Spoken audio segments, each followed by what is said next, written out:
اللہ نے ہمیں ایک نماز عطا فرما دی جس کو ہم آج صلاۃ التراویح کہتے ہیں۔ میرے نبی کے زمانے میں اسے قیام اللیل کہا جاتا تھا، اس لیے حضرت عائشہ رضی اللہ تعالیٰ عنہ کی روایت ہے نا، جس سے 8 رکعت والے حضرات استدلال کرتے ہیں کہ رمضان اور غیر رمضان میں اس کو امام بخاری نے قیام اللیل کا ہی عنوان دیا ہے۔ آپ نے 11 رکعت سے زیادہ نماز نہیں پڑھی۔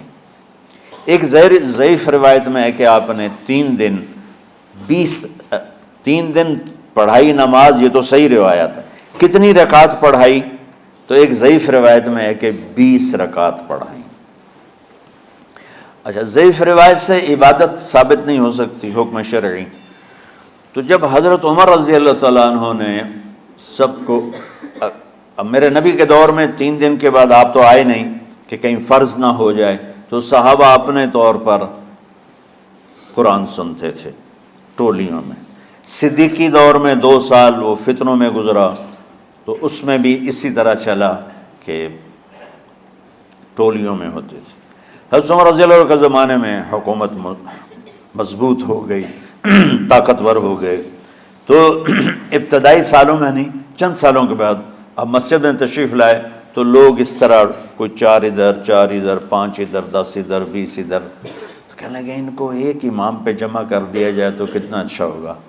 تو آپ نے سب کو اکٹھا کیا اور ابی بن کعب رضی اللہ تعالیٰ عنہ کو امام بنایا اور سب کو ایک نماز پہ جمع کر کے 20 رکعت کا حکم عطا فرمایا۔ تو حضرت عمر کا یہ عمل اس حدیث کو مضبوط کر دیتا ہے کہ چونکہ میرے نبی نے کہا علیکم بسنتی و سنت الخلفاء الراشدین من بعدی، کہ میری اور میرے خلفاء راشدین کی سنت پر مضبوطی سے عمل کرنا۔ تو حضرت عمر کا جو 20 رکعت طے کرنا ہے، اگر ان کا اپنا اجتہاد ہے تو بھی ہمارے لیے عمل کے لیے کافی ہے، اور اگر ان کو یہ یاد ہے کہ میرے نبی نے 20 پڑھی تھیں تو اور زیادہ اچھی بات ہے۔ لیکن بہرحال جو 8 پڑھتا ہے ہمارا اس پہ بھی کوئی اعتراض نہیں، چونکہ وہ بھی حدیث کے ساتھ بات کرتا ہے، اور باقی پوری امت 20 پڑھتی ہے، ان پر بھی اعتراض نہیں۔ میں ایک جگہ سے گزر رہا تھا، نماز کا وقت ہو گیا، اہل حدیث کی مسجد تھی، میں وہاں نماز پڑھنے چلا گیا، تو ایک بہت بڑا اشتہار لکھا ہوا تھا، 20 تراویح ثابت کرنے والے کو 5 لاکھ روپے انعام۔ کہ 20 تراویح، سینکڑوں سال سے امت کا عمل 20 تراویح آ رہا ہے۔ تراویح کا نام جو پڑھا، مجھے یوں لگتا ہے کہ اہل مکہ، یعنی اہل مکہ جو تھے نا، وہ 4 تراویح پڑھ کے ایک طواف کرتے تھے، تو وہ آرام کے لیے ہوتا، ترویحہ آرام، تھوڑی دیر کا آرام۔ تو 4 تراویح کے بعد ایک طواف کرتے تھے، وہ چھوٹا سا طواف 10 منٹ میں ختم ہو جاتا تھا، اور پھر 4 تراویح پڑھتے تھے، پھر طواف کرتے تھے، پھر 4 پڑھتے تھے، پھر طواف کرتے تھے۔ یہ صحابہ کے تھوڑے بعد کے دور کی بات۔ تو مدینے والوں کو پتہ چلا کہ مکے والے تو یہ کرتے ہیں، وہ کہنے لگے اساں کی کریے؟ انہوں نے کہا اسی 40 تراویح پڑھیں گے، 40 رکعت، وہ 40 رکعت پڑھتے تھے۔ تو نوافل میں کوئی سختی نہیں کہ بھائی 8 سے زیادہ نہیں پڑھنی، بدعت ہو جائے گی، اور 20 پڑھنا بدعت ہے، یہ سب جہالت کی بات ہے۔ اور یہ 8 پڑھ رہے ہیں یہ غلط ہے، یہ بھی حماقت کی بات ہے۔ جو صحیح حدیث سے دلیل پکڑ کے کوئی عمل کرتا ہو تو بھائیو اس سے بحث نہ کیا کرو، مناظرہ نہ کیا کرو، یہ بہت نادانی والی بات۔ اور امت کا، خلق لاکھوں کروڑوں انسانوں کا ایک عمل پہ جمع ہونا، یہ بذات خود اس کی طاقت کی ایک دلیل۔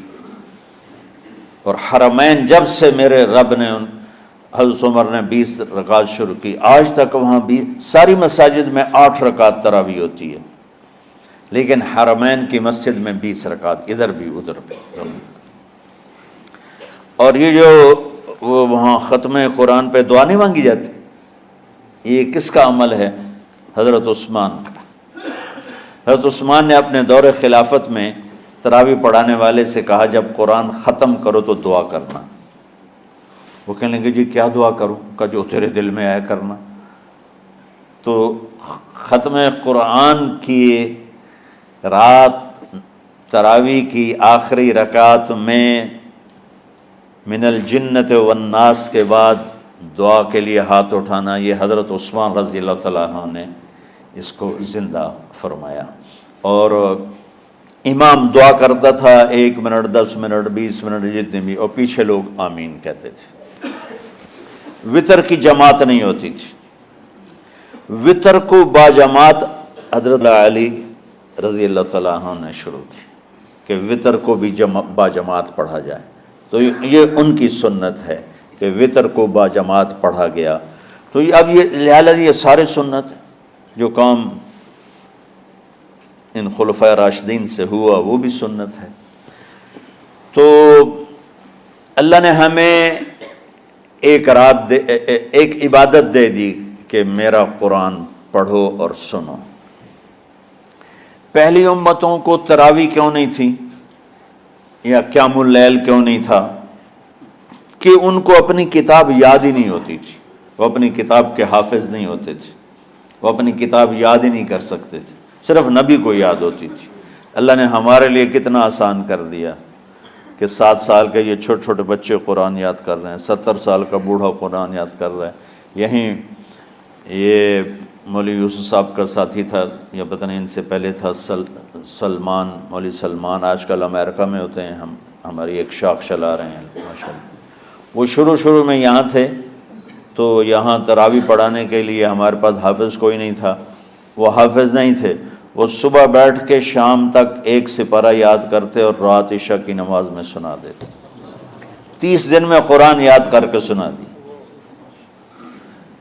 مطلب یہ سنی سنائی بات نہیں، ہمارے اسی حسنین، اسی ممبر اور محراب کی بات کہ یہیں اسی مسجد میں انہوں نے صبح سے مغرب تک یاد کرتے تھے اور پھر عشاء میں کھڑے ہو کے سنا دیتے تھے۔ پیچھے ہوتے تھے لقمہ کوئی دینے والا شاید، لیکن بہت خوبصورت پڑھ کے 1 دن میں یاد کر کے سنا دیا۔ اور ایک مجھے نام بھول گیا کہ 3 دن میں قرآن یاد کیا، 10 سپارے 1 دن میں یاد کیے، 10 دوسرے دن میں یاد کیے، 10 تیسرے دن میں یاد کیے۔ وَلَقَدْ يَسَّرْنَا الْقُرْآنَ لِلذِّكْرِ فَهَلْ مِن مُدَّكِرٍ۔ تو اللہ تعالیٰ نے اس کو نصیحت کے لیے بھی آسان کیا ہے اور یاد کرنے کے لیے بھی آسان کیا ہے۔ کوئی کتاب پہلے یاد نہیں ہوتی تھی کسی کو، ماشاءاللہ تم میں کتنے حفاظ بیٹھے ہیں اللہ کے فضل سے۔ تو اللہ نے ہمیں رات کی نماز عطا فرمائی، اور چونکہ یہ ایک مشقت ہے تو میرے نبی نے کہا یہ رات کی نماز کے ہر سجدے پر 1500 نیکی لکھی جاتی، 1500 نیکی لکھی جاتی۔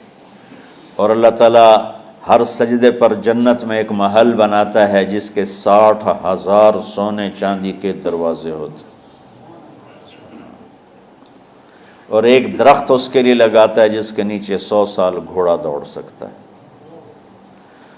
تو رمضان کا اہتمام آپ رجب سے شروع فرما دیتے تھے۔ میرے نبی نے 9 رمضان دیکھے، 9 رمضان اپنی زندگی میں، 9 رمضان۔ 10ویں رمضان سے پہلے آپ اللہ کے پاس تشریف لے گئے۔ آپ کی زندگی میں روزے فرض ہونے سے آپ کی وفات تک 9 رمضان گزرے، اور میں قربان جاؤں اپنے نبی پر، اپنی امت پہ کیسی شفقت تھی۔ آپ سحری کھاتے تھے بالکل آخری وقت، ادھر بلال اذان دے رہا ہے اور ادھر آپ آخری لقمہ کھا رہے ہیں، اور ادھر سورج نیچے ہوا اور آپ کھجور منہ میں۔ ایک آدمی اوپر کھڑا ہوتا تھا مدینے میں تو وہ چھت پہ، گھر کی چھت پہ کھڑا ہوتا تھا، سفر میں ہے تو وہ کسی پہاڑی پہ کھڑا ہوتا تھا۔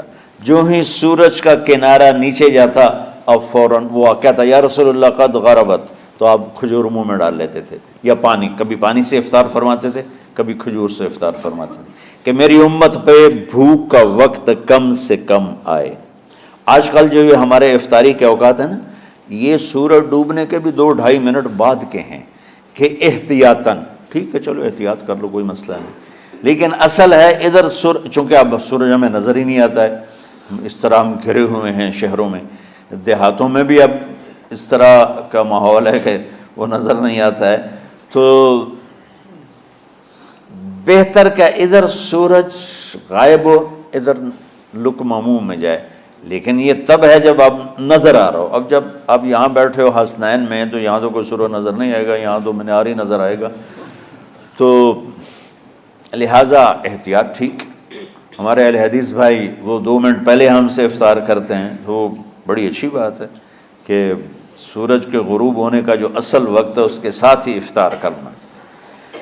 اور سحری میں ایک واقعہ سناتا ہوں، آپ سحری کھا رہے تھے، بکرے کی سری پکی ہوئی تھی، تو مولا علی رضی اللہ تعالیٰ عنہ اور عرباض بن ساریہ رضی اللہ تعالیٰ عنہ آپ کے ساتھ کھانا کھا رہے تھے، تو حضرت بلال ہے، یا رسول اللہ وقت ختم ہو گیا ہے، میں اذان دینے جا رہا ہوں، آپ برائے مہربانی کھانا پینا بند کریں۔ اور یہ کہہ کر چلے گئے۔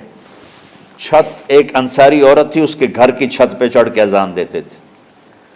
چڑھنے لگے تو پھر واپس آئے کہ دیکھوں اللہ کے نبی نے کھانا چھوڑ دیا یا نہیں، آ کے دیکھا تو وہ کھا رہے تھے۔ انہوں نے کہا یا رسول اللہ واللہ لقد اصبحت، یا رسول اللہ اللہ کی قسم سحری کا وقت ختم ہو گیا، صبح ہو گئی۔ تو آپ نے ہاتھ پیچھے کر لیا، کہہ رہے تیرا بھلا ہو بلال، ابھی وقت باقی تھا، تیرے قسم کھانے پر اللہ نے اس کو پہلے نکال دیا کہ تیری قسم کہیں جھوٹی نہ پڑ جائے۔ تو حضرت علی نے فرمایا کہ اگر بلال قسم نہ کھاتے تو جب تک میرے نبی کھاتے رہتے صبح صادق نہیں ہونی تھی۔